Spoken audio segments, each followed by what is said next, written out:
Hi, everybody, and welcome back to another edition of Beyond the Cage. I'm your host, Jim Gramm, and joining me today on the line, we have a special guest.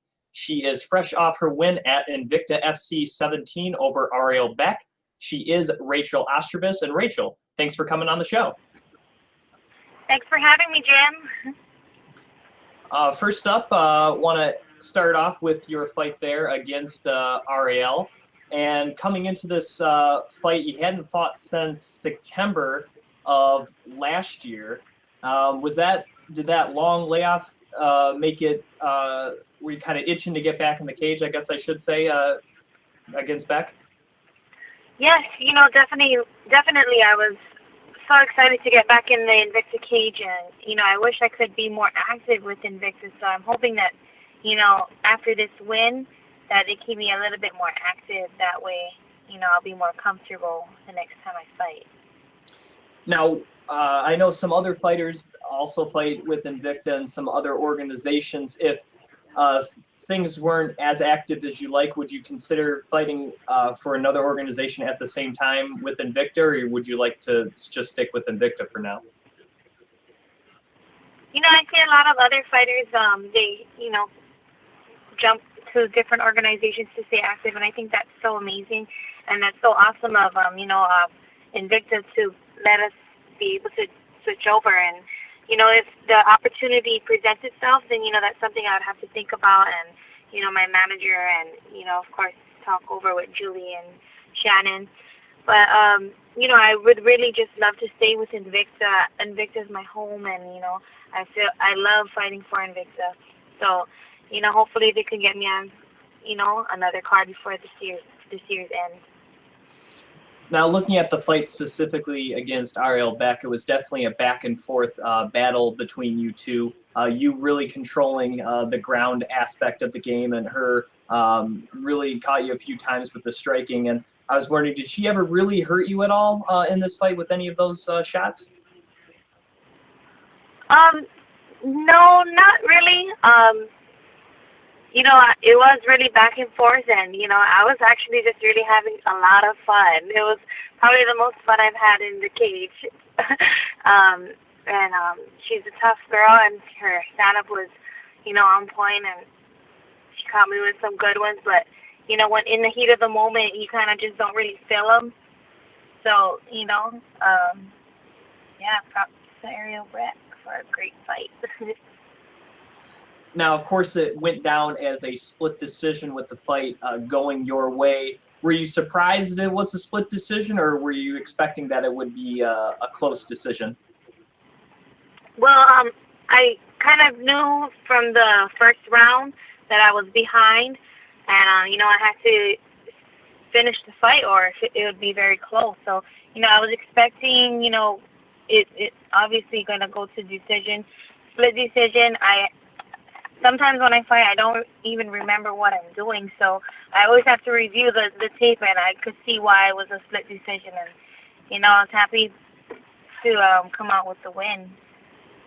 Now, looking back at this fight, it's sometimes maybe harder to analyze a win as opposed to a loss, but out of this fight, what do you think you may have to work on heading into your next fight for Invicta? Definitely working on, my transitioning from my stand-up to my ground. That's something I always work on, as well as, my complete MMA game, which is, just constantly trying to get better in every aspect of MMA. So, I kind of just want to get in there. I feel like I learn the most when I'm competing, and I just can't wait to my next fight. Is there anyone in particular you would like to fight next, Rachael? Whoever Julie and Shannon have for me is who I'll fight. Yep. Now, the UFC, as of right now, is kind of testing the waters with a flyweight division by having former Invicta fighter Joanne Calderwood taking on Valerie Returno coming up in Ottawa in about a month. And I was wondering, Does that fact make you hopeful that maybe in the next year or two the UFC may have your division, the flyweight division, and you won't have to worry about if the opportunity presents itself to either have to move up or move down in weight to fight for the UFC? Yeah, that's always amazing when the UFC starts adding more, weight classes. That would be great if they had at 125. I even heard rumors of, people are saying that they should make 145 as well. And, I think that's always amazing, just advancing the women's MMA, and especially on the highest level, which is the UFC. So that's really exciting. Speaking of the UFC and women's MMA, of course, they're having another season of The Ultimate Fighter, where the two coaches will be fighting for their strawweight title coming up. And, of course, half the cast is strawweight fighters. In fact, I think you've even fought one of them in J.J. Aldrich. And I was wondering, have you been watching this season of The Ultimate Fighter and all, Rachel?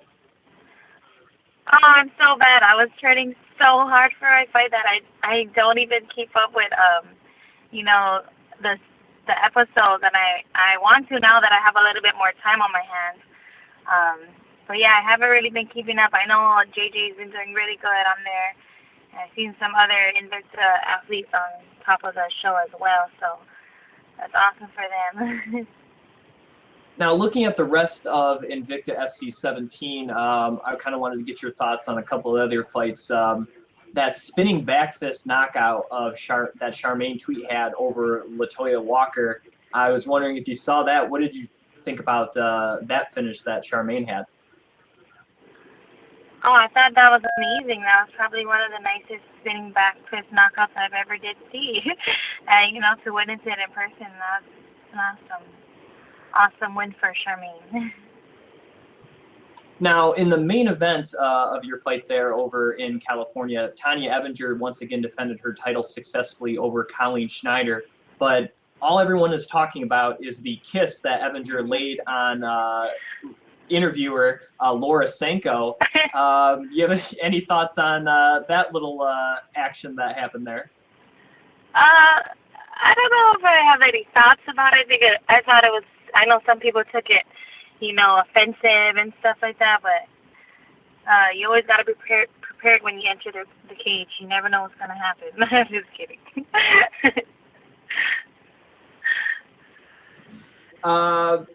You spoke earlier about adding a featherweight division possibly for the UFC, and that leads just this past weekend. Chris Cyborg made her debut in the UFC, taking out Leslie Smith in under 2 minutes. Did you expect that to happen with Cyborg in her debut there, Rachel? Oh man, I love both fighters, Leslie and Cyborg, but Cyborg, she finishes all her fighters like that. Every fight she's fought that I can remember, she's always been like that. So, it's kind of, as much as I wanted, I guess I did expect it. But, I'm really proud of Cyborg. She waited, she put in her time, and she finally got into the UFC and had an amazing debut, and, hats off to both fighters. All right, now I got a couple of Wonder Woman related questions for you. Of course, you are now known for wearing the Wonder Woman attire inside the cage, and they had the Batman Superman movie about 2 months ago, which of course debuted for most people the first live action look at Wonder Woman with Gal Gadot playing the role. What did you think about her in the movie, and what did you think about the action scenes that she had towards the end there with Batman and Superman? I'm such a nerd. I have to go watch it, and I expected more Wonder Woman. I thought she was going to be in the movie a lot more. I thought she's amazing. She's an amazing actress. She's gorgeous. I wish they would have put a little bit more meat on her, made her bulk up a little. But I love the movie, love the actress. Yeah, but if they ever need me to do stunt doubles, I'm down. Now, have you read any Wonder Woman comics yourself? I have when I was younger. I did when I was younger, but not recently. I try to live out the modern Wonder Woman life nowadays. Now, of course, a lot of the Wonder Woman costume has kind of changed throughout the years. She kind of started out with the singlet you wear with kind of the American flag shorts and kind of the red top with the gold crest. Now it's kind of slowly changed. She's added kind of more armor to the picture, a battle skirt, longer pants. Sometimes, you know, it changes between golds and silver. Do you like the classic Wonder Woman look, or do you prefer kind of the more modern look, kind of with the addition of like the armor and the shield and everything? You know, I think I personally I love the classic look. I love the red, blue, gold, you know. But I did watch the movie and I loved her. I was actually surprised. I actually did like her armor and, you know, the more bronze, maroon looking outfit. But I guess, you know, it's always good because I'll always be fighting, so I can always switch up my outfits to look like the modern and the classic. So it's fun. Now, have you ever seen the old 70s TV show with Linda Carter playing Wonder Woman? Yes, I did a couple of times. And then my dad always tries to show me like old episodes and stuff like that. So yeah, she's gorgeous, Linda Carter. Now, one thing I always thought was funny about Wonder Woman was the use of the invisible jet, considering that she could fly. Did you always find that kind of a weird aspect of her mythos, that she had this invisible jet? No, I never really thought about that. I thought it would be normal for her to have an invisible jet since she's Wonder Woman, you know. Now, of course, they're going to make the Wonder Woman solo movie, which I think should be out next year, of course, with Gal reprising her role as Diana. And what do you expect from the Wonder Woman movie? I expect a lot of girl power, standing up for what's right, a lot of action, a lot of woman empowerment. So I'm excited for that because I'm all about it. All right. After the fight, I saw on your Instagram just Rachael Ostovich, for those of the listeners that want to follow you there. After you win, you got to celebrate there at Disney World. So I was wondering how was actually Disneyland, I should say. So how was Disneyland with you and your family? Oh, it was amazing. It was the first time I got to take my daughter. She just turned 3 in March, and she's been dying to go to Disneyland. You know, so just seeing the joy on her face brought me so much. You know, I almost wanted to cry. I was so happy seeing her have so much fun, you know. This is the first time I got to experience that. Usually I'm like the Disneyland junkie. And, you know, it was definitely a different feeling going for my daughter and not just for myself, you know. A lot more rewarding. So it was very much needed family time. Did you go to any other amusement parks or anything like that before you flew back home to Hawaii? Oh, we got a chance to visit Universal Studios, so that was really nice. You know, growing up in Hawaii, we don't really have anything like that down on our little island. So, you know, it was great having a little vacay. One thing I forgot to ask about Invicta FC 17, it was fought at what they call the hangar there in Costa Mesa, which actually is just a big hangar for airplanes. Is that one of the more unique places that you have fought in your career, like a big open space like that? Yeah, I actually really enjoyed it. It was beautiful. The venue was very beautiful, spacious, open. I felt very comfortable fighting there. It didn't feel like claustrophobic. So I really enjoyed the hangar, and I would hope to fight there again soon. All right, wanted to get your thoughts. A couple of other fellow Hawaiians will be fighting coming up. First, of course, the guy who kind of started the torch there for Hawaiian MMA, and BJ Penn. He'll be fighting at UFC 199 as he takes on Cole Miller. What do you think about the legend making his return to the UFC after kind of a long layoff for him? You know, I think it's great. You know, it's always seeing the legends represent, you know, Hawaii, and you know, it's so hard as a fighter. You say you're gonna retire, but you know, if you're a true fighter, you're always gonna have that, you know, that burn, that that you want to get back in that cage, that itch. So, you know, I kind of can't blame him, and I would probably be doing the same thing. So I'm excited for that, to see, you know, if he's made any changes to his game. You know, it's great.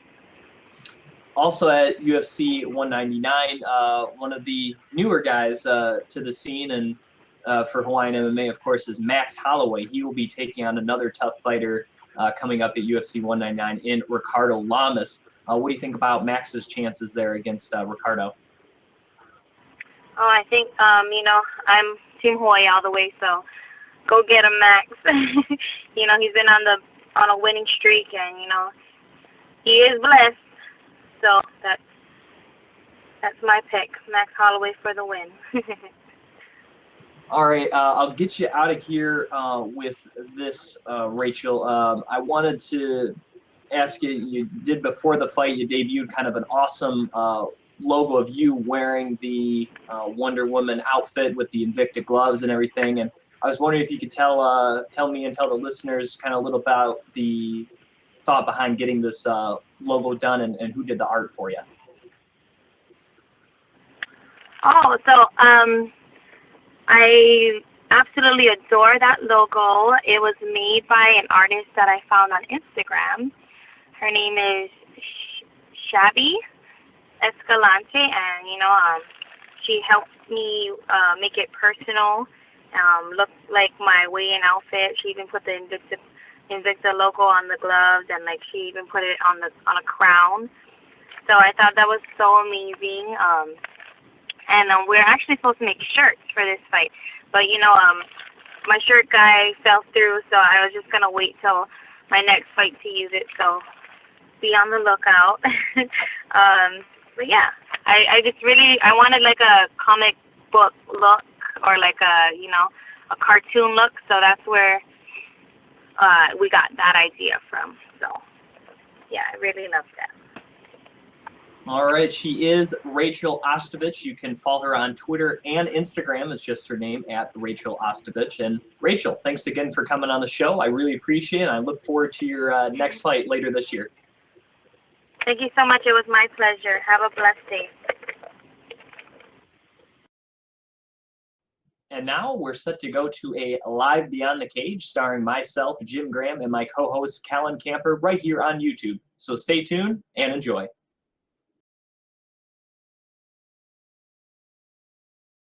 Hi, everybody, and welcome back to another edition of Beyond the Cage. I'm your host, Jim Gramm. Joining me today is my co-host, Colin Camper. On today's show, we're going to talk about the new UFC weight cutting policy. We're also going to recap Bellator 154 and preview Bellator 155, give you a recap of Glory 30 Los Angeles, and to end the show, we're going to recap this past weekend's UFC pay-per-view, UFC 198, the largest ever UFC crowd in Brazil. Once again, I'm your host, Jim Gramm. He is Colin Camper joining me to my right. How's it going today, Colin? Not bad at all. Colin, of course, running our Facebook page, facebook.com/Beyond the Cage podcast. Please like it today. We're 31 likes away from 500. We're still searching for the magic 500. Also, speaking of Facebook, as most fans know, we're partnered up and we have an affiliate program with MMA Fight Club, the Facebook blog. Not only is Colin helping out, he's going to post some questions up there, MMA Fight Club, but they are close to launching their own website to complement the great Facebook blog there, MMAFightClub.net. Should be debuting in the coming days. So we're anxious to see that. And of course, Beyond the Cage will be part of the website as well. No, it's interesting. Good for a lot of fans who want to reach out on Facebook. So yeah, looking forward to that. Of course, I'm your host, Jim Gramm. You can follow me on Twitter at Jim Gramm. And let's get right into it here, Colin, starting with this weight cutting rule. Of course, fans may have heard earlier this year, president of ONE FC, Rich Franklin, along with some of the owners there, developed one of the more revolutionary plans in weight cutting after one of their fighters died due to complications from weight cutting. And it basically almost kind of eliminates weight cutting if you look at it, because you have to be at a certain percentage of the weight class you are contracted to fight at different points throughout your fight camp once you sign a fight contract. And then there's a general percentage ONE FC would like you to be at just hanging around, even if you aren't scheduled to fight. That's just so you would be ready to go at a fight in your weight class. And so they're kind of, I guess, setting the standard, so to speak. But some individual commissions, even here in the United States, have taken a process to help resolve weight cutting issues. The two big front runners are California and Kansas. And California has held a weight cutting summit that was last year and also February of this year. And they were one of the first commissions to ban the use of IVs with their new set of rules. And the Kansas State Athletic Commission actually just earlier this year at Bellator 150 allowed fighters to weigh in earlier than 24 hours prior. I think it was more closer to 36 or 48. I'm not sure the exact time. I'm getting my information from Bloody Elbow. It does not list how much earlier they got to weigh in, but they got to weigh in a little bit earlier, so quicker to rehydrate and recuperate for their weight, for their fight at Bellator 150. UFC really hasn't said much. Of course, they're trying to get out IVs using USADA, trying to clean up the sport in terms of performance-enhancing drugs, but nothing really, from an organizational standpoint, has been done about weight cutting. But apparently that's about to change, as starting with UFC 200, fighters will be required to be 8% away from their weight class weight. And if you're looking at fight week, that's Tuesday night if the fight is on a Saturday. I think that's 5 days. Yeah. So you got to be within 8%. If you fight at 155, I think that's like 12 pounds or so, give or take, 12, 13 pounds, to kind of give you an idea. Now, if you're over the 8%, the fight's not going to get canceled or anything like that. But if you are over the 8%, it says that the UFC officials will kind of be on you to make sure your daily weight is going down, your vitals are okay, you're not being dehydrated. And if they think after a day or two that things are not going well for you, it doesn't look like you might wake it or you're doing a detriment to your body, they will pull you from the fight. Now, it didn't list a fine or anything in this initial report from Bloody Elbow, but I wouldn't be surprised if more fighters are routinely doing this, especially after it's been implemented for a few months, because you got to allow people to get used to it. I wouldn't be surprised if we see fines being attached to being over the 8%.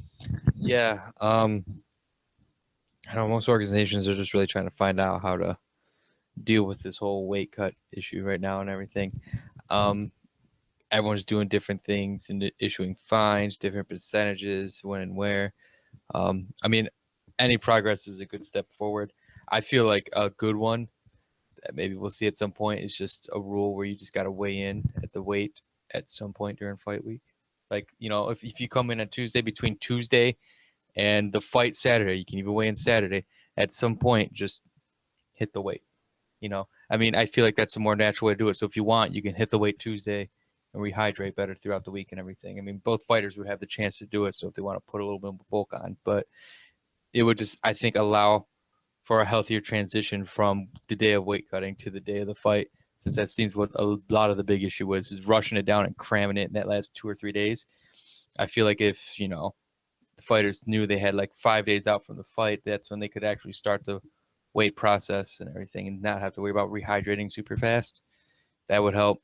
But really, it's just a slow and steady pace, because that a big drastic change to once changes a lot of camps. It's a lot of health concerns about what would really work. And ultimately, it changes divisions, because if a guy realizes, like, hey, if I can't really make this weight, it's like I'm going to be moving up, and I can throw a wrench in a lot of things. One guy I think of immediately is Donald Cerrone. We interviewed him a couple years ago on the show. I think it was before his fight against Anthony Pettis, and I think it was the Wednesday before the fight on Saturday. And I remember asking, like, you know, how's your weight looking for weigh-ins on Friday? And he goes, at about 175. This was 2 days before weigh-in, and he still had 20 pounds to go. If this was under the new rules, he would have been blown past that 8%. Yeah. So he's a guy that probably might not go back down to 155 with this new rule. And there are others like him, but that's just one example. Right. And I kind of wonder why they picked 8%. In my opinion, I would have picked 10 just because it's a nice round number. It's easy to do math. Like if you fight at 170, 10%, 17 pounds. It's easy math. And everyone can do 10%. Some sort of type, like a healthy amount of weight. You know, there's probably some science behind it. Yeah. So who knows? Well, I don't mind the 2%'s not that big a deal. But one thing that I think may happen, and this is not set in stone or anything, but I wonder if this, because guys may have to move up a weight class if we see the addition of a couple weight classes or restructuring. There's been talk of doing like every 10 pounds starting at 125 all the way up to like 205, and then you have your heavyweight. So Right. you'd be moving, you would add like a 165 weight class, a 175, and a 195. So you would kind of merge that. And also that would help too. Because if you look at it, you know, you go all the way 10 pounds, then there's a 15-pound gap to 170, another 15-pound gap to 185, and then a 20-pound gap to 205. And then, of course, heavyweight. So that also would help these guys too. Not only you have to look, because some guys, like, legitimately, they should be at a lower weight class, and maybe they would routinely come in a few percentages over just so they can kind of compete, because there are some guys that you know probably shouldn't be fighting up at 205 or 185 or vice versa. So I wonder if the expansion of weight classes also would help less drastic weight cutting, because you know, like, all right, there's only 10 pounds between weight classes. You don't have to worry about as big of moving down or moving up. Right. I don't know. It's a big issue, and especially then, you know, if you have a lot of guys moving, or if you try restructuring everything. I mean, yeah, it's traditional to make weight classes and stuff, but for the future, a lot of health is being looked at the fighters, and it's just to start making new weight classes and restructuring everything's really tough. Instead of just adding, like, you know, how they have been lighter weights, this isn't that. This is like putting divisions in between two different weight classes now, and it's like, if it gets to that point, that's going to create a lot of ruckus, I feel like, because you're going to have different champs and different people cutting around, and then it slowly becomes boxing where you got like a weight class like every 5 pounds, and it's like kind of confusing, and it's tough because you're trying to find a healthy balance, but it'll have to work itself out eventually. Right. Like I said, it's not something that has to happen. It's Right. just something that may consider. I would say of any weight class, just because it is a 20-pound gap, 195 A would cruiserweight be, at 195 or would something be like that, or fine. Now, Franklin weight, whatever, you know. The 170 to 185 isn't maybe as big, but the No. 195 might be there, because I wouldn't be surprised with this new percentage how many guys. There's a lot of guys at light heavyweight that routinely weigh over that weigh in that 230 to 240 gap. I wonder how many guys, because of this, will have to fight at heavyweight now. All right. Like well, that, you know, that I and wouldn't that- be and surprised. Light heavyweight's already pretty shallow for the Yeah. UFC. It's one of their more shallow divisions. I want to But see if that they would start. maybe make heavyweight better, because you'd have some of those younger guys that light heavyweight does have, that heavyweight doesn't. Right. Well, So we it might may see. help out the We heavyweight might see division. some change in combination of divisions. I mean, we might see 125 and 135 eventually merge into just like a flyweight, you know, weight division or something like that. Just, you know, in that range where kind of like heavyweight is, where they'll just go and say 130 is this weight, then 155, the lightweight will just become 165. So as you start to go up, there's 10-pound increments in between, because a lot of those guys at like 135, 125, they all cut down from the rough True. 150 range anyway. So you could do like So if you make the you could do 155 that 130, base. 145, 160, 170, 185, Yeah. 195, that 205 or would something that, like that would help split the divisions up, because some of them are pretty weak anyway, and Right. just take flyweight and just put it in with bantamweight. Basically, is what you'd be doing, making a 130, because then your 135 and your 125 guys could meet in the middle pretty easy, Right. and then feather and lightweight would slowly merge together, and the bigger guys from lightweight would be able to hit the 160, and it would just help with thin divisions and guys who already. I even Demetrius Johnson, I think, cuts from like 160, 170. I think he's kind of a stocky dude. You know, some of these 120ers and stuff, they can tend to cut from really high weight. Right. Paddy Houlihan is like a skeleton, but he walks around pretty Yeah. big. So who knows? All right, let's get to Bellator 154. I guess you could call this a tentpole event. I think it was they promoted it like a tentpole event, but it ended up being just kind of a mediocre run-of-the-mill Bellator card, despite the fan fest and the hoopla around it. But looking at this card, you had a lot of people filling in, but you did see a lot of finishes, and that's good. If you don't know the guy's name, let me see something exciting. As we saw, Josh San Diego had a really fun fight and win over Jeremiah Labiano. I believe that's how they're pronouncing him. Adam Piccolotti, who we saw earlier this year, he had a nice submission win over Ray Wood. Andrea Fiallo, a guy that Bellator is really high on, a young guy, knocked out Rick Rigger. Very dominant performance from him. And then Saeed Awad on short notice against Cyborg Santos there looked really good. Did a great job against Santos. And looking over some of those, what was your kind of favorite fight that you saw of those four, Colin? Honestly, it'd probably have to be one of these earlier fights with like these guys that like didn't have much for name. I can't pick just one, but it's like I've always liked it when guys who really aren't like big in the limelight, they kind of just leave it all out there and they're going for the finishes and they really just like put it out there. I've always liked Saeed. I like that he came in last minute against someone as dangerous as Cyborg who could honestly catch you and put you out. It's kind of weird to see Cyborg get teed on for so long. Right.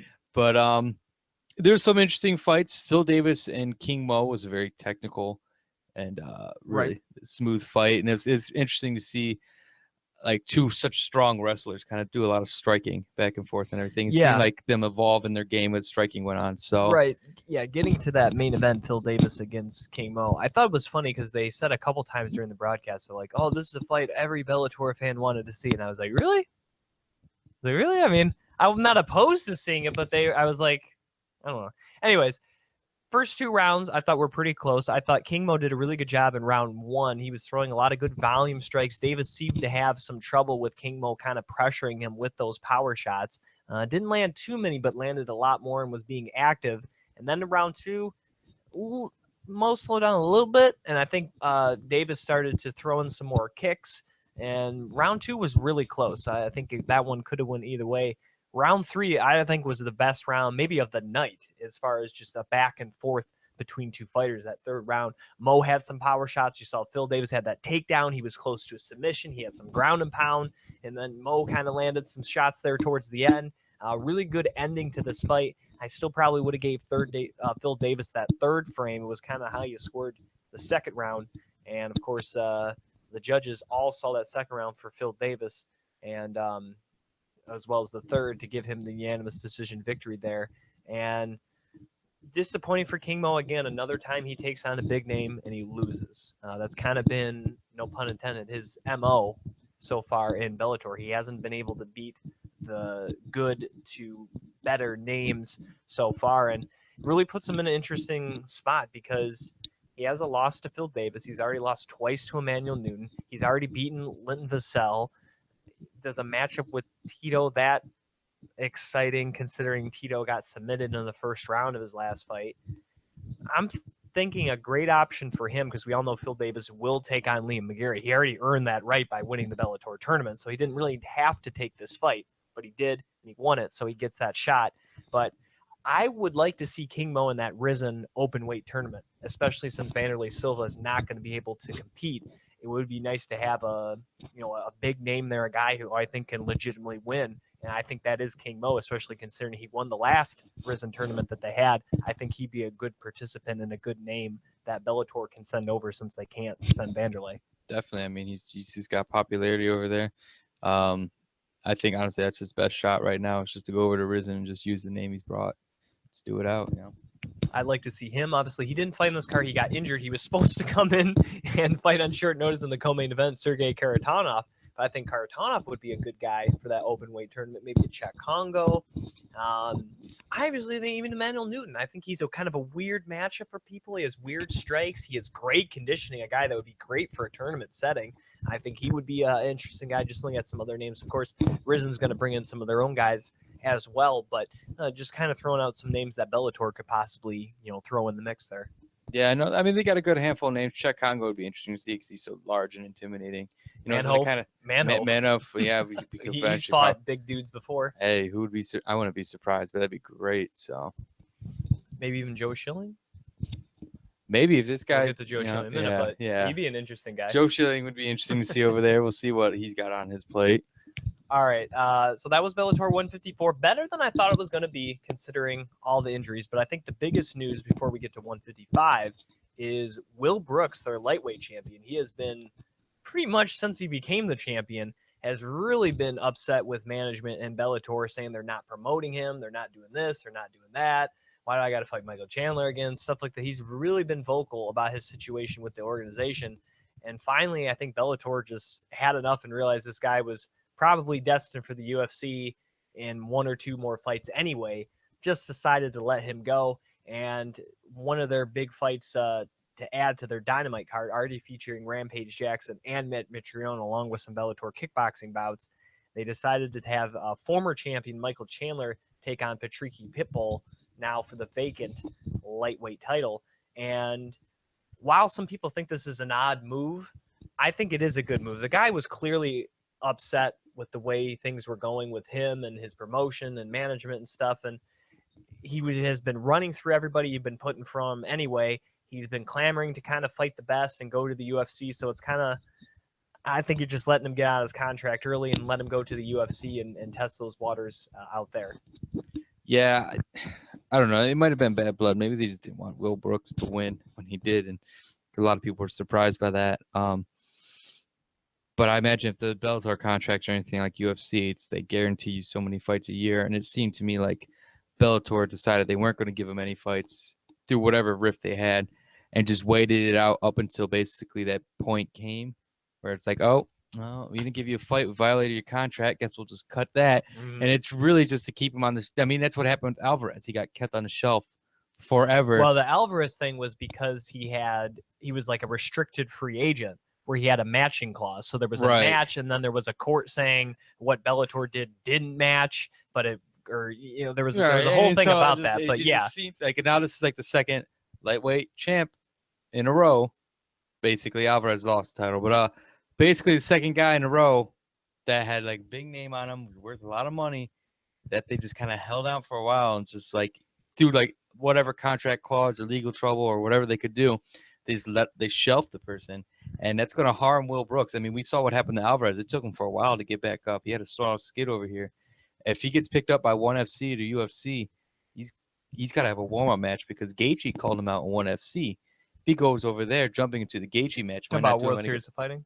Yeah, World Series. Okay, my bad. Yeah, World Series. If he goes over there, he should take a warm-up fight because if he jumps right into a fight with Gaethje after not fighting in so long, yeah, that's going to be rough on him. And coming over to the lightweight division in the UFC is no joke either. No. So I think it's UFC or bust. I mean, he trains down there at American Top Team with how many top stars? I'm waiting for the announcement. You know, I mean, there's plenty of great matchups from over here. Unlike Ben Askren, I think Will Brooks has been a little more exciting in his tenure. He suffocates people, but he also has solid stand-up. He's not just simply a one-dimensional guy. Right. I mean, he's a solid fighter, and he's really interesting. He's in the prime of his career, and he's a top 10 lightweight, and I think he's interesting wherever he goes. I mean, yeah, a fight against Justin Gaethje would be awesome. Don't get me wrong, but long-term, both guys are destined for the UFC. Yeah, that's what I'm saying. Like, why would you? Now's your chance to get into the UFC where you need to end up. Why would you sign with World Series? You beat Justin Gaethje. Say you do that. Who are you going to fight? Yeah, after that, exactly. Right. So, because Gaethje's already at that problem. Yeah. All right, let's get to Bellator 155. I think this card is actually better than what we just saw at 154, even before all the injuries, Colin. I think this is a better card, and the fans there in Boise, Idaho, I think are going to get a really good night of fights. We're going to see Marlis Kunin takes on Alex Dufresne, if I said that correctly. Dufresne. Chase Gormley against Joey Beltran.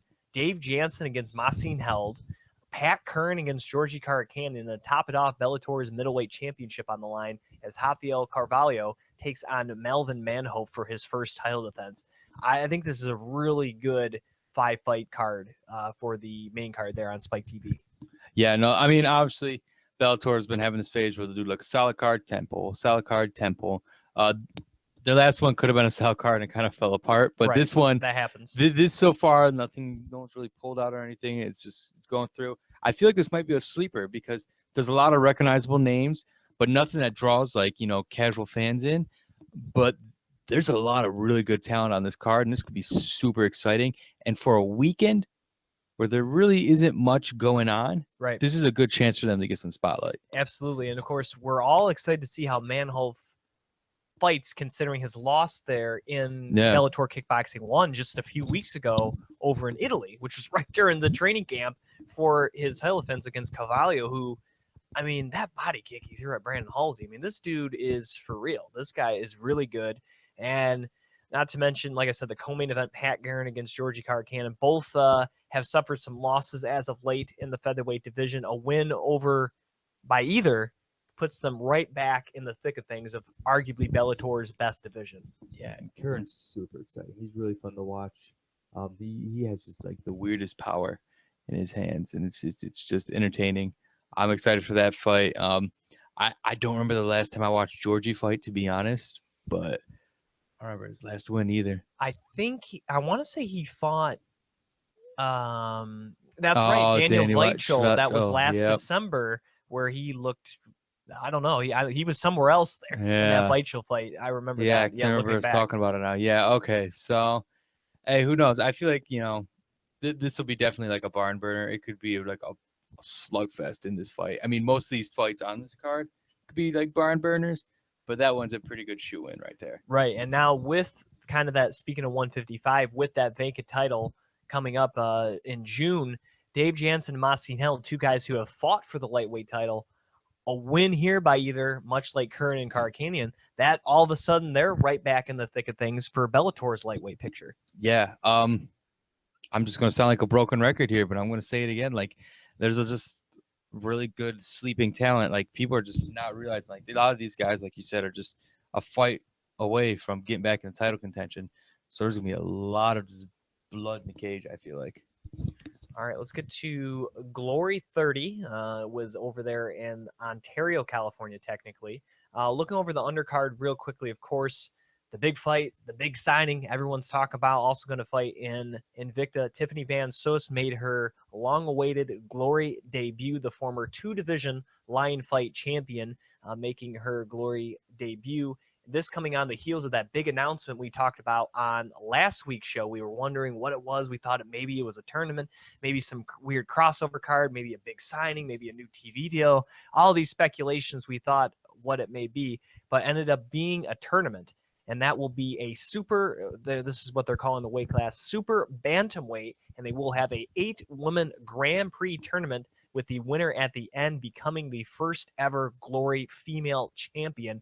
And they have some big names, of course, as I already mentioned. Tiffany Timebomb, her fight here at Glory 30 against Haas Haas ended up being the first fight here of this 8-woman tournament.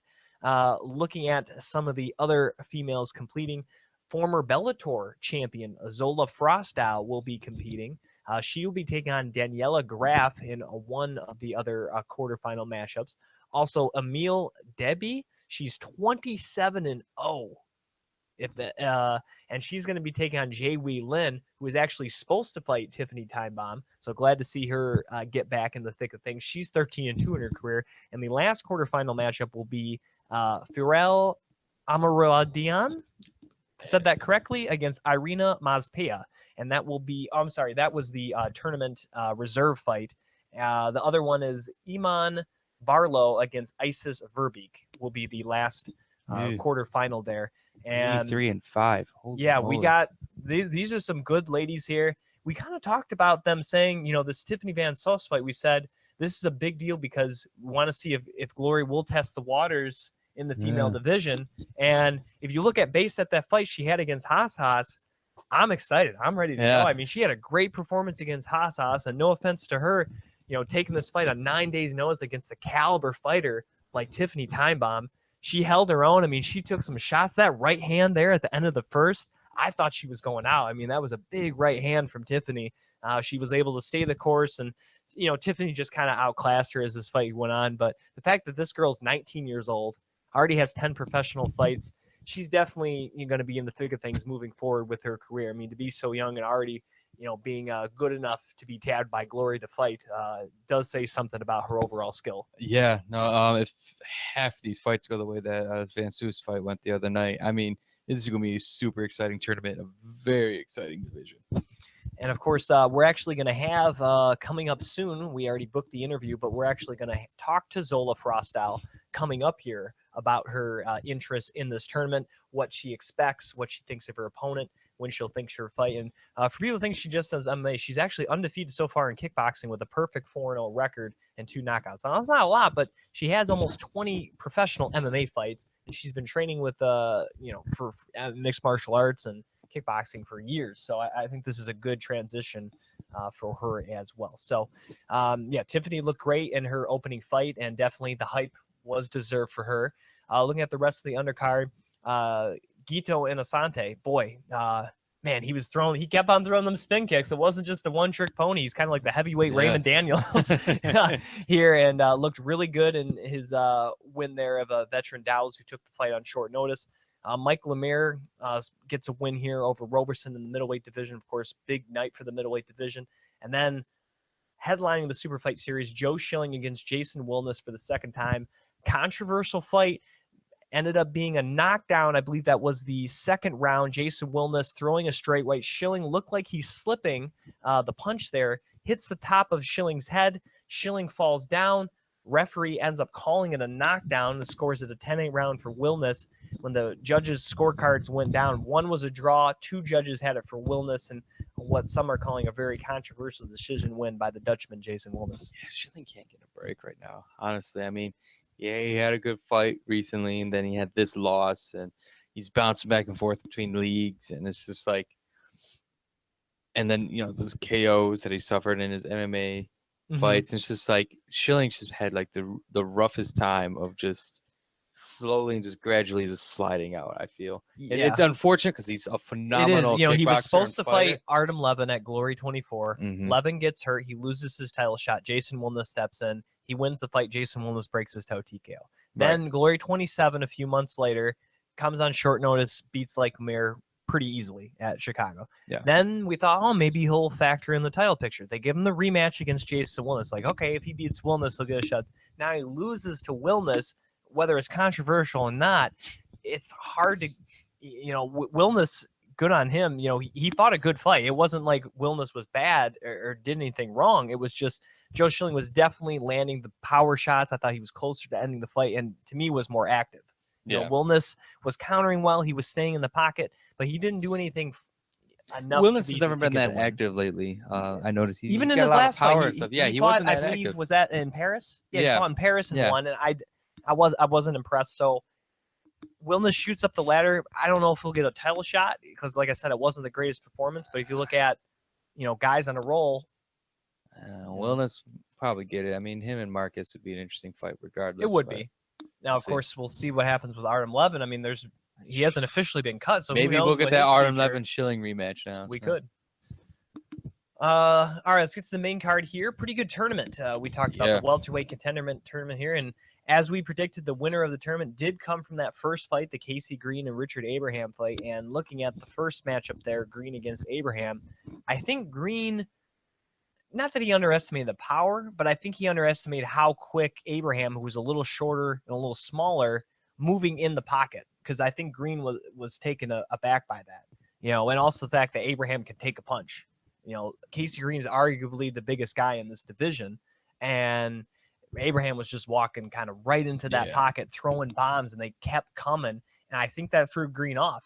Green could have utilized his reach a little more and could have circled a little more using the footwork. And that's typically not what he does in fights because he's usually the bigger and stronger guy. He's usually the one stalking his opponent, and he can kind of come after there, land those big powerful shots. But you can't do that against Abraham. You got to be a little more in and out. You got to circle a little more because this guy just comes right at you, and he throws power from start to finish.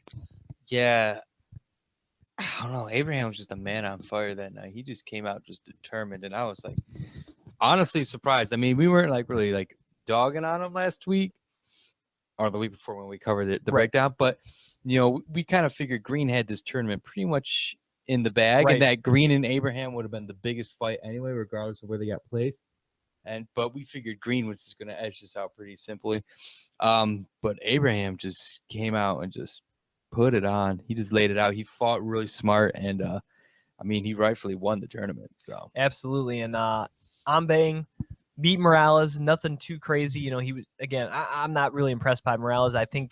Honestly think he's too high a weight class. I think he should be fighting down a weight class. I think these guys at 170 are just too big for him, and I think he would be suited better at a lower weight class. And getting to the finals there between Abraham and Ambang, Abraham really showed that power early. Didn't look like he missed a beat there with the tournament bouts or anything. Then Ambang, I thought, came back really good in round 2. Started using leg kicks, and Abraham actually doesn't throw that many kicks. And I think Ambang started to kind of key on that after the first round. He started throwing a lot of kicks. I think affected Abraham, who was starting to slow down a little bit in that second round. That would have been round 5, at that point for both these guys. And then around 3, I think Abraham realized, like, all right, I might have won the first round, probably lost the second. I need to go for it here. And you could see kind of knew, all right, 6th round, last round, for the rest of my life and stuff. And I thought really amped it up. Ambang did good as well, but that constant forward pressure, again, I think is what made the difference in that 3rd and final round. And Richard Abraham walks away your welterweight contender tournament winner. Yeah, no, he fought well and he fought smart and he won. Co-main event, boy. Ha! Grigorian against Dihame. My goodness, what a head kick there by Grigorian. And, he's trying to get back to the top of this division. And he may have done so by knocking out Dihame. And I think Grigorian could very well face the winner of Van Hoosmalen and Sidatachi coming up next month in June for the lightweight title. I think very likely. Fight. Yeah, no, that was absolutely stunning. That kick, I mean, these guys were lighting each other up for the entire first round, and then just out of nowhere, he just murdered them. It was absolutely jaw-dropping. Yeah, it reminded me of a Tyrone Spong knockout here. Yeah, it was out. Insane. It wasn't a knockdown. Like, he was out. And like you saw that, just his body shut down, like he just got shot and just fell face first. Awesome win there for Grigorian against the Frenchman there in Dihame. Main event of the evening, Simon Marcus defending his Glory title for the first time against tournament winner at Glory 27 and Dustin Jacoby. What we thought would be Marcus's key, his speed, his head movement and footwork, and just overall skill would be the difference if he wanted to win. And that was the case. He did an excellent job of avoiding the power shots by Jacoby. In fact, most of this fight, he let Jacoby walk him down. But he was confident in his ability to avoid the power shots and counter with kicks and get in and out without getting hit, that he kind of let Jacoby kind of come to him instead of the other way around. And he didn't clinch up too much. There was a little clinching. I think he knew he still didn't want to get that close into his side. Like, it's the big dude like that. So he was smart about it despite having great, Muay Thai background. But this was a very nice display from Simon Marcus. In fact, knocked Jacoby down twice in this fight en route to defending his title for the first time. And Jacoby, again, he just kind of got to work on little things. It wasn't like, I wouldn't say he got completely dominated, but it just shows how fast Marcus is. It really just showed the skill Marcus has. And let's not forget, this was only Jacoby's, I think, 16th or 17th professional kickboxing fight. Right. This was Simon Marcus almost 50th. There's a big difference there in experience. And Jacoby's still a young guy, and I think he'll be back. I wouldn't be surprised. I think him against Mike Lemire would be a good matchup coming up there. So he'll be back, but nice win for Simon Marcus, and who, like we said, maybe takes on Jason Wilness possibly next. Bring it on over closer to Michigan. That's all I'm asking. Or, of course, his hometown there in Toronto. Hey, I'll hop right over the river. I don't care. All right, let's get to UFC 198 on pay-per-view this weekend from Brazil in their soccer stadium down there in Curitiba. I'll take a quick look at the undercard before we break down the main card. He had a big win there by John Lineker over Rob Font in the bantamweight division. Francisco Tronaldo ended up winning a fight of the night performance there against Yancy Medeiros.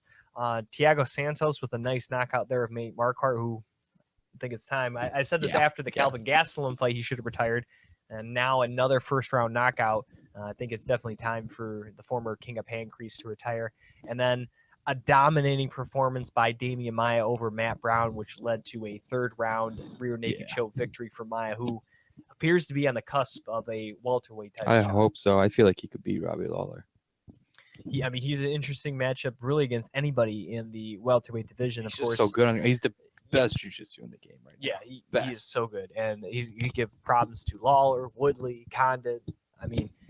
I think he's now better than he was when he fought Roy McDonald the first time. Oh, I think that'd be a different fight the second time around. Striking's got better in the sense that his footwork, and he just knows how to strike defensively and then lead it to a takedown or sweep, transition, whatever. I mean, in his last 3 fights, he got hit 12 total times? Right. And I'm like, that's insane, because he's been fighting at a consistently high level. Yep. So you have to have some type of striking to not get hit like that.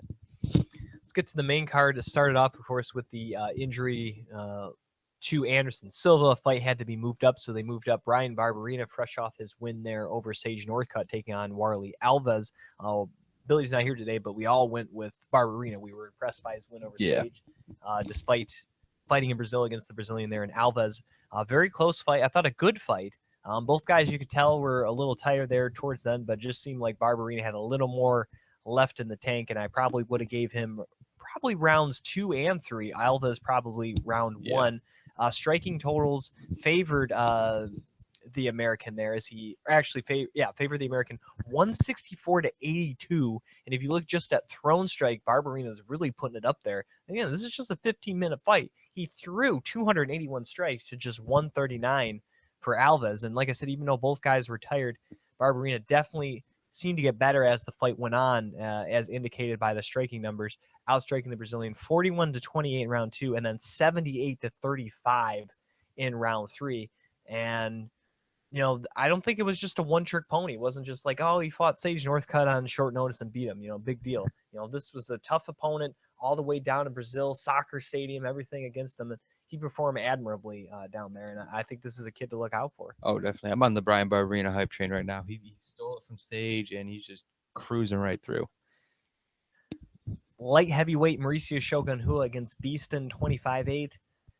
I don't know what Corey Anderson that was. I'm kind of a little disappointed. Now, of course, he ended up attempting 8 takedowns in this fight, which doesn't seem overly high or overly low. But the big thing to me is the fact he attempted 0 in the first round. Yeah, that to me set the tone for this fight. Yeah, Corey Anderson's known for going out there, taking and imposing his will from start to finish. If you look at most of his victories in the UFC, and I felt he kind of left Shogun off the hook. He let Shogun build up confidence. He let Shogun then realize, kind of as the fight went on, like, all right, he didn't take me down. Now I know what's coming in round 2. I can prepare for it. I can get ready to counter, get ready to sprawl. And then by round 2, he was ready for it. I mean, he stuffed 3 of 5 takedowns. Now, he did get taken down twice in round 3, but he popped right back up both times.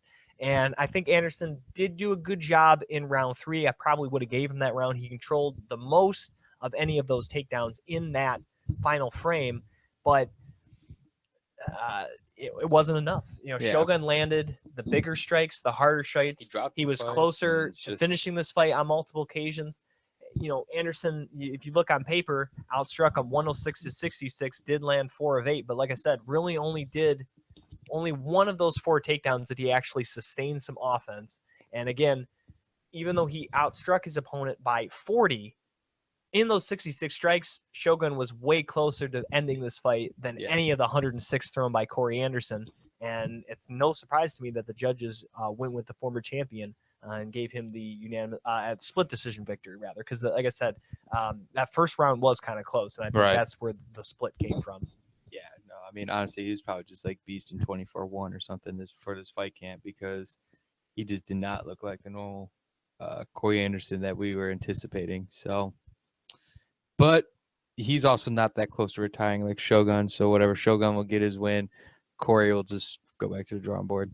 Yeah, it's not something that Corey Anderson has to completely change his game right or anything. It's just, if you know a guy wants to strike and your MO is to take people down, you got to do that early. You can't just sit back and wait. You're going to let him score. You gave Shogun every opportunity to win this fight, and you didn't give yourself the best opportunity to win this fight, which is getting in close, taking people down, and punch him in the face. Yeah. That's where you're best at. Now, against the other guy who maybe his striking's not the best, go in there, bounce around, throw some kicks, throw some punches. But against the guy has made a career of knocking people silly, you take that out of the equation. Right. The next fight of the evening, catch weight in the women's division, as Cyborg Santos made her long-awaited UFC debut. Chris Cyborg, not the one that fought at Bellator, her ex-husband, taking on Leslie Smith, who, again, at one point in her career fought at 125 pounds. Leslie Smith, after the fight, was complaining about the stoppage there in this fight, and the referee assigned was Eduardo Hurdy. Even though I've never heard of that guy, he did a great job. I mean, when you get outstruck 30-3 in a matter of a minute and a half, things aren't No looking reason good to for complain. Yeah. you. Things are not looking good for you. She was getting beat. Letting the fight go on an extra 10 seconds to me wouldn't have made a difference there for Leslie Smith. She might have got more hurt than if she did already. And really, it was just a matter of time before Cyborg got to her and put this one away. And I think the more interesting thing about this fight was her post-fight comments to Brian Stan saying she'll take anyone on at 140 or 145 in the UFC, but she fully expects to continue to defend her Invicta Featherweight Championship, which is not what you would expect and not what you've been hearing for the last several years from Chris Cyborg, calling out the likes of Ronda Rousey and Holly Holm and Miesha Tate. So I don't know. It's intriguing. I mean, yeah, she's arguably, and maybe will go down in history as the best female fighter at 145 pounds. It's just the fact that nobody else is even near her at that weight class. True. And some people just, and as fortunate as it is, just sometimes your body, no matter what you do to it, whether how much muscle you have or how little, you just can't get down to a certain weight. Oh, yeah. She just can't physically do it. And that's not her fault. That's just how it is.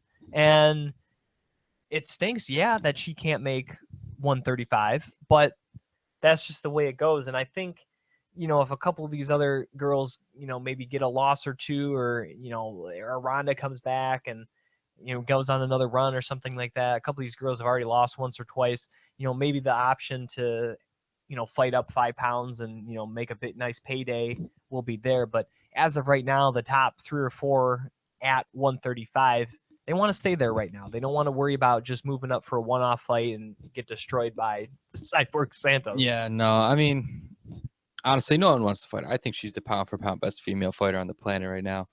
And no one wants to move up the fighter. Anyone knows who cuts weight that it sucks. And they also know that there's just some physical limitations that you just can't push. But anyone can bulk up. Anyone can fight at their walk-around weight. No one wants to fight her. This is why she fought Leslie Smith. No one wanted to step up and risk their legacy or their title chances or their face or anything fighting her. Holly Holm wouldn't take it. Miesha Tate wouldn't take it. They say it. Kat Zingano. But they've had opportunity for the longest time to take it. Leslie Smith was the only one who offered to take it. I'm sure she's being pampered by the UFC right now for taking that fight. Mm-hmm. But no, and then Cyborg did the best cut she could, but as soon as she got to those last 3 pounds, I heard it was horrid for her to get all the way down. She weighed in 139, but I mean, I probably bet that was out of sheer desperation. She just shed It might have sheer luck everything. that she weighed in at 130. It Right, wasn't seriously. I'm going to hit it at 139. Right. She just stopped drinking water. She dehydrated herself completely, probably cut her hair. I don't know. Thing is, it's just no one wants to fight her. Reasonably so. So it makes sense. She's got to go back to Invicta. She's got to make money somehow. She's going to defend her title to whatever happens over there, because that's kind of a mess. Well, the only person we mentioned is maybe you want to do a contenders fight, because I would like to see Tweet against Anderson before just throwing Megan Anderson to Cyborg. And it's that's I the would thing. like to see her one more fight. Yeah, I mean, and that's honestly, even like then, you said, it's even just then. it's a feeder fight to it. Right. It's so it's a tough spot for Cyborg, for someone who's physically limited to the fact that she just can't get to 135. So if no one wants to move up and fight her, I mean, honestly, at that point, just take a couple fights, and if no one else is biting, just retire. You're already the baddest woman out there. So Co-main event of the evening in the middleweight division, former light heavyweight champion Vitor Belfort took on former Strikeforce middleweight champion Jacare. And this was very reminiscent to the Chris Weidman fight against that's what Vitor everyone was Belfort. worried about. There was kind of some circling and waiting, and then Vitor got taken down. And Just once Jacare nothing. gets on top of you, you're usually not getting out from under him. Right, and Vitor's a strong guy, and I'm not trying to say that Jacare isn't dominant on mount, but I feel like in the first round, if Vitor was the Vitor and he showed up like he did, not most recent previous fights, but fights before, he's pretty strong. He probably would have been able to do a little bit more defending, just at least trying to at least move his hips a little, or just try and pull guard and like defend himself or whatnot. It just seems It's just like, with much like the Weidman fight too. It's like he's biding his time to kind of like wait somebody yeah, out. But these are two guys that you can't do that as. If He you did look at nothing, Weidman yeah. before, and now Jacare. I mean, look how many strikes he threw, and it's like he got outstruck by a guy who's really known for his jiu-jitsu, you know? And it's like Vitor just doesn't have that trigger anymore. yeah, And I feel like it's gone. He said it afterwards that he feel like he saw many opportunities, he just didn't take them. He said the same thing with the Jones fight years ago, that when he had him in the armbar, he saw the opportunity, he just didn't take it. And ever since then, it's just been an excuse after excuse of he's 38 years old. You know what that is? You know what that is? You're old and you're slow. Yeah. You see it in hindsight, but then your reaction time isn't there. You don't Yeah, throw it because you're just anxious. I understand that. It sucks. You're a legend, but I honestly still feel like him and a handful of other Brazilians on this card just need to take it and just retire. Yeah, I think it was a wake-up call for a lot of them. I think it's Shogun, time to go. definitely a wake-up call. I mean, you just hung in there barely. And like if this guy implemented any type of game plan against you, you would have lost. Vitor dominated again. Nog actually got a knockout. I think he should just retire on that because no one expected that. Right. But take that. You know, your brother just got into the Hall of Fame. Just the Brazilians, what they need to do is just retire right now. These are some Vitor probably would get into the Hall of Fame as well. Yeah, Vitor would definitely be in the Hall of Fame. I wouldn't be surprised to see Shogun over there because he's a pride champ. You know? And it's just like these guys are some of the best fighters who ever lived. I think you just need to retire and just you fought in front of your home country for the last time. Take it with pride and just, you know, keep it that way. Let these young guys who put these challenges just keep on going. And for Jacare Souza, I think he's back to getting a title shot. I really do. I think that's the next step. Of course, he did lose that close fight to Yoel Romero last year, but with Romero's uncertainty around his testing and suspension and all that, when that's going to happen, Jacare against the winner of Weidman or Rockhold, I think makes a great. I feel like we're either going to see that, depending on how long he waits, or we'll see him rematch Yoel, since that's kind of a controversial fight anyway. Right. Especially with those results. I mean, you know, I mean, the timing would be weird, but I mean, Weidman Rockhold fight in 3 weeks anyway. So it's like, it really depends how much damage they take and how ready they go. If it's a quick fight, I could see a quick turnaround for the winner fighting Jacare by the like end of summer or something like that. But if like, you know, the winner gets like, you know, pretty banged up, like the fourth fight or that first fight between Weidman and Rockhold went 4 rounds. They're pretty banged up. They just now got back to this rematch like 7 months later. Yeah. You know, so it's like, you know, if it goes like that first fight, those guys will be out to at least late fall. It's like, I don't know if Jacare wants to wait around that long. Like, this is his time now to like start getting in there fighting dudes. And honestly, it's either beat Whitaker, Bisping, or Romero. Romero comes back. That would just keep his name still up there, because I feel like those are the only guys big in contention at middleweight. So yeah, I feel like just Jacare. But I think he gets a title shot. I feel like if the title is available, shot, and we probably see Whitaker, Bisping. Right, that's what I feel is probably going to happen. I just feel like if Jacare doesn't want to wait around long, then those are like his only really options, are to jump on one of those fights or take a lower down fight. Considering he hasn't got the title shot, I feel like he'll wait to get it. I could be wrong. We'll see. Yeah, I don't know. Seeing so many guys wait lately has been doing them in, though. So that's the scary thing. So we'll see what happens, though. Well, I think if Luke Rockhold wins, he'll wait because he wants that fight against Luke Rockhold. So, I mean, yeah, we'll find out in 3 weeks what he wants to do. But after a dominant win like that over Vitor, I mean, honestly, he could probably manhandle his way through anyone in the division right now, save for possibly champ or two. Let's get to the main event of the evening. Heavyweight title on the line as Fabricio Verdum tried to defend his heavyweight title for the first time against Stipe Miocic. And I think I said this to you when we were watching it, Colin. It looked very much like Conor McGregor against Jose Aldo. The only difference, Stipe being orthodox, Conor McGregor southpaw. But same thing. Saw a Brazilian, a dominant champion, arguably the greatest of all time at their weight class, come in, have a guy circle, time it right, throw a nice counter straight on him. And have them go my knockout of the weekend. There's some decent knockouts over the weekend. There this were, was the but this was it. This is why people watch heavyweights. This is why it's the most marketable. Not normally a guy who kind of goes on these flurries. He's really methodical. He has good kicks, knees. How he He fought waits Kane. for his opportunities. Yeah. I mean, look at his Travis Brown fight. I thought that was a pretty good example. That's the thing. Of I'm it. so used to like a smart fighting Punches Verdum. and bunches. Yeah. Yeah, and he's got such slick transitions and power on the ground, and his clinch is very deadly. His striking's normally pretty crisp. He didn't show any of that. It was absolutely bonkers. To me, I don't know the if fight it's scene, do you think the it's knockout, something he saw on tape that maybe he could rush Stipe? I Or think was it just so. he just I kinda have my two overextended theories on himself this. at I have one two moment? theories on this, and they kind of play together. But first of all, I agreed that it looked a lot like how Aldo went out. It's just uncorked, right on perfect timing. Hats off to Stipe. I love it. In my heart, I wanted Stipe to win.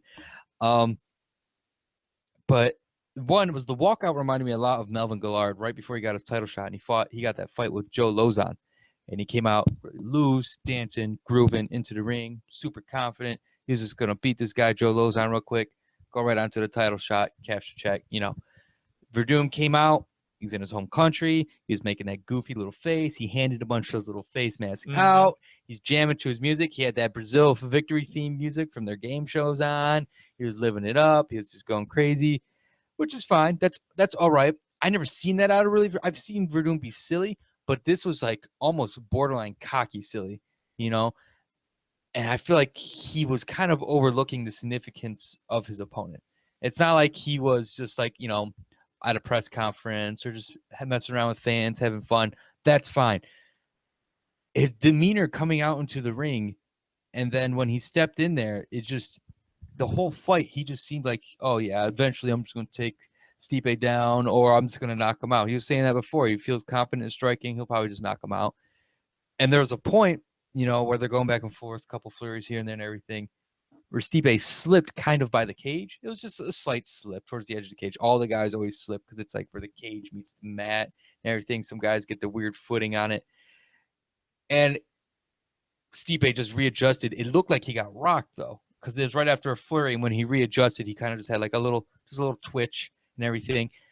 And maybe Verdum read that wrong and thought, oh, man, he's rocked. Now's my time to swarm him. That would make sense. If the guy's rocked, you're probably going to flurry him and catch him because he doesn't know what's going on. But to Stipe, it's like, what's going on here? I don't know. I feel great. And there he is. Boom. And now he's on the ground. It's just like, I don't know what Verdum saw. That's my only explanation, is that he probably thought he was rocked from that slip or from like a punch. And really, it was just Verdum slipping on the canvas. Not Verdum, Miocic slipping on the canvas or something. And Verdum just read that wrong and tried to swarm.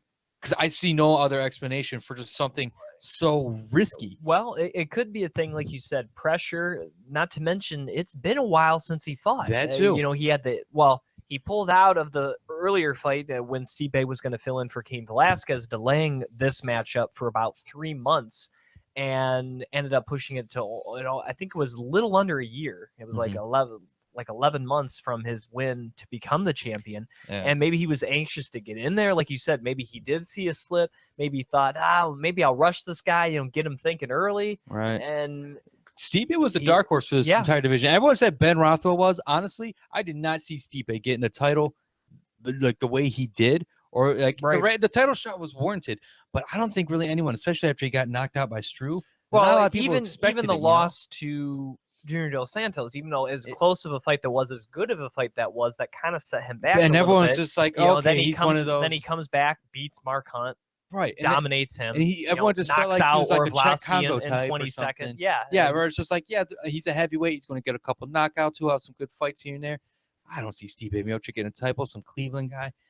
Dude just came out and laid it out with crisp boxing. That's all he's really used to win his fights, are just some really crisp boxing. Right. And it's taken him so far. And I think a big thing is just people underestimate him. Yeah. And I think also, people forget he has great wrestling. This guy was a 4-year wrestler at Cleveland State University. And, he put that on display against the Mark Hunt fight. Most of the time he doesn't do that, but the Mark Hunt fight proves that this guy does have a ground game. He's not just simply a good boxer. And I really am excited about him versus Alistair Overeem. I think that's an incredible matchup. Gonna be a beautiful fight. We've been talking about it a while because, we're good friends with Jessica I. And we asked her that coming up, like, is this the year for Cleveland? Your Cleveland people, Cody Gambrandt coming up and stuff. And I think it's time. We may see later this year a UFC fight in Cleveland with Stipe against Overeem. I think it's a very just real needs some type possibility. of celebration and championship fight in their hometown. It's been like what, 1964 since I think they even had. Yeah, like, that was when the Browns won, and then it's been since 1948 since the Indians won. Yeah, so the Cavs have never won, and they've been a team since the mid 70s. Yeah, so Cleveland deserves this. Honestly, it's just like no one's ever really thinking, oh yeah, Cleveland, I'm gonna go watch some crazy. And they just had that Believeland special, right? Which is about hilarious. The disasters that their teams have had since the 60s. But I mean, honestly, Cleveland's not hard to get to. It's a good spot in the little Midwest area and everything. I mean, most of these states in here can just kind of fly right in, fly right over there, hit it up real fast. I would love for an event to be there. I think it's a good time for it. They haven't really been. They've gone to Chicago, but they haven't had a pay-per-view in Chicago in a while. Yeah, they haven't done one out here for a while. Yeah, they haven't done one out here in a while. That's what I'm saying. Like, there hasn't been anything in Michigan since like 2009. Nothing in Ohio in a while. Nothing in Chicago or Illinois in a while. They had that fight night over in Pittsburgh, but that wasn't a huge one. But none of these pay-per-view events, nothing really even across the river over by like Toronto or Windsor or anything like that. Yeah, they've been in Ontario for a while. So that's what I'm saying. Like, I think it's time where we just shove something right over in Cleveland and let it happen. I mean, I'm 100% confident it would sell fine. Yeah, if you put Stipe against Overeem main event, and then you have either you can throw I or Gambron as the co-main event or main card. Matt Brown again could be on there. He's an Ohio guy. Mm-hmm. I'm probably missing several other Ohio fighters as well, but those are names who have been relevant as of late. Yeah. So I think you would get a lot. And again, we always say this, the Ohio Commission does things right. So things are going to be run from a commission standpoint great. And it definitely would sell. And I think fans in Cleveland, if they hadn't heard of MMA already or UFC or Stipe Miocic, I think they do now. Right. Oh, definitely. I know. I popped onto the Cleveland subreddit and they were all celebrating like, hey, wait a minute. Stipe just brought us a title. And half these people are like, what? No. Right. And so and then like stars like Braun are probably going to be there. Yeah, and other it could be a cool Cavaliers, event. I mean, and he's going to be all about it. Because it's probably going to be at Quicken Loans Arena, which is his arena. And that's the thing. It's just like, it's not like people don't know where Cleveland is or don't know what Cleveland is. Cleveland's been the butt of jokes for a while, but people know about Cleveland. So it's like you host an event in Cleveland. It's not like people aren't going to tell. It's not like Sioux Falls all the way out in North Dakota, with the UFC event, which I'm like, okay, sure, or South Dakota, Dakota. The point being, it's just like, I understand there's fans out there. It's just, all right, cool. But you throw it in Cleveland. I mean, I'm pretty sure people in Brazil understand that they just got beat by some guy from Cleveland, and they're like, oh man, they got favelas in Cleveland, right? So it's like, they do. I don't know. I'm hopeful they come by around soon. This is and the Quicken Loans Arena, if you've never been there, is a great arena. I've been there many, many times. Jim's a huge proponent of this area. I love Quicken Loans. It's a nice. He loves Ohio. No, well, I went to school in Ohio, so that little area there downtown, you got Quicken Loans. I know it's Progressive Field now, but I still call it Jacobs Field. Right across the street's Jacobs Field. You got a lot of cool bars and restaurants right around that little. Cleveland's not a bad area. It's definitely a nice little place. Pretty sure they got the last Baker Square there also. They might. Yeah. And then you go a little further, you see Lake Erie, you see the Brown Stadium, you see the Rock and Roll Hall of Fame. Yeah. I mean, it's a good little area to swing on through. Honestly, you could do a lot of things there. But I don't know. It's a matter of time. This is interesting. The heavyweight division's really actually picking up some momentum right now. Right. Who knows what's going to happen? Even in this Overeem fight, it's not like Overeem's been unbeatable. He's been knocked out like 3 times in the UFC. So it's very easy to see Stipe catch him. Honestly, we might see this title just continue what it does and just keep getting passed a lot. Possibly. So, who knows? And I think for Verdum, with this loss, I'd love to see a rematch against Junior Dos Santos. I think it's about time for that fight. I think that has to be the fight. Well, because Junior is basically almost to a title shot with that win over Rockwell. Right. I think him facing Verdum, that could easily put either guy. That was arguably Verdum's worst loss of his career, getting uppercutted. Because Saturn. Yeah, pretty much. His ears wiggle like antennas. That's probably the best case scenario for both Verdum and Dos Santos. It settles either it for Junior or it opens up a road match. Probably have Mark Hunt face the loser of Orlovsky Brown. Exactly, or not Orlovsky Brown. Velasquez Brown. Velasquez Brown or Orlovsky would be even a good I think fight Orlovsky and Hunt. Brown Velasquez, I still feel like one of those guys will still need another win before a title shot. No, given this weekend's events. Right. Dos Santos has looked more impressive. Even though he got knocked out by Overeem, I think he's still a more impressive fighter than Brown. And comparatively with Velasquez, he did lose to Verdum, and he just doesn't fight that often. And injuries are a problem. And with exactly. him. So I feel like a Verdum Junior Dos Santos fight could easily give us another contender. And they always love to have heavyweight fights on New Year's Eve area and everything. So I feel like we could have a fight happen mid to late fall or whatever, and have that fight actually take place close to like, January, December, even because they love putting those title shots for heavyweight around the New Year's time. So. All right, let's again, as we already mentioned, like to thank our friends at MMA Fight Club. Like them on Facebook today. Our partners at MMAforlife.ca, MMAinsider.net, and of course, we mentioned they'll be launching soon, MMAFightClub.net as well. He's back there, the great artist there, Adam Nelson, aka Gorilla the Bear. AJ Hiller there at MMASignaturesUSA.com. He'll be having some BJ Penn, Rose Namajunas, and some Pat Barry items coming in. He just added John Jones stuff, so and Mayhem Miller stuff. So he was out of jail long enough for AJ to get him to sign some stuff. So if you're looking for any of those people, he will have a lot of those coming up as well. And he probably had, and I know actually just a few months ago, he got Stipe to sign a lot of stuff for him. So if you're now looking for Stipe stuff, now that he's the champ, he's got you covered. MMASignaturesUSA.com. Any other final thoughts here before we end the show, Colin? It's been a busy, long week. We're excited, of course, Bellator this coming weekend. And also, on an unrelated note, I'm excited for Preacher this weekend on AMC. Unrelated note, so check that out as well.